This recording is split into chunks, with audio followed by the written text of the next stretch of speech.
నమస్తే, welcome to SR6 news.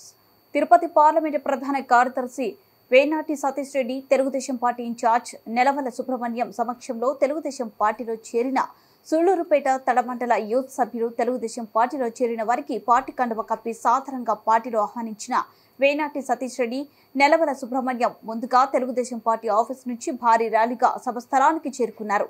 Venati Satish Reddy మాట్లాడుతూ, మనమందరం కలిసి తెలుగుదేశం, జనసేన, బీజేపీ ఉమ్మడి శాసనసభ అభ్యర్థి నెలవల విజయశ్రీని అత్యధిక మెజార్టీతో గెలిపించుకొని నారా చంద్రబాబు నాయుడుకి బహుమతిగా ఇవ్వాలని తెలిపారు.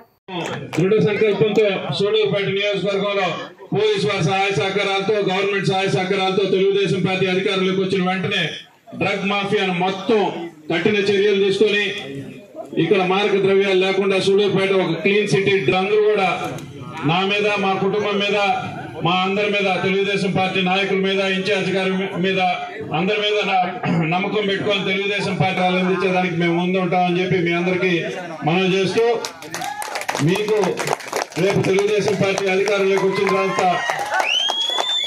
మీ భవిష్యత్తుకు కావాల్సిన కార్యాచరణలు మా వంతు ఏం చేయగలుగుతామో, గవర్నమెంట్ తరఫు నుంచి ఏం స్కీమ్స్ ఉన్నా వాటన్నిటి అందించే దాంట్లో మేము ముందుంటామని చెప్పి మీ అందరికీ మనం చేసుకుంటున్నాను. నాకు చెప్పడం జరిగింది, సార్ ఈ దుర్మార్గ పాలనలో మేము బయట వచ్చి పనిచేసేదానికి కొంచెం భయంగా ఉంది. ఎలక్షన్ లో మాత్రం ఖచ్చితంగా తెలుగుదేశం పార్టీకి మద్దతు పలికి మా వంతు అత్యధిక మెజారిటీ తెలుగుదేశం పార్టీకి చేకూర్చే దాంట్లో మేము పాత్ర పోషిస్తామని చెప్పి వాళ్ళందరూ నాకు హామీ ఇవ్వడం కూడా జరిగింది. చాలా మంది ఇంజనీర్లు, డాక్టర్లు, ఐటీ ప్రొఫెషనల్స్, లేకపోతే ఇక్కడ శ్రీ సిటీలో పనిచేస్తున్న చాలా మంది సూళ్లూరులో కానీ, లేకపోతే రామోళ్ళ వార్డులో కానీ, మన్నార్పల్లూరులో కానీ, బాబుజీ కాలనీలో ఇక్కడ తిరిగినప్పుడల్లా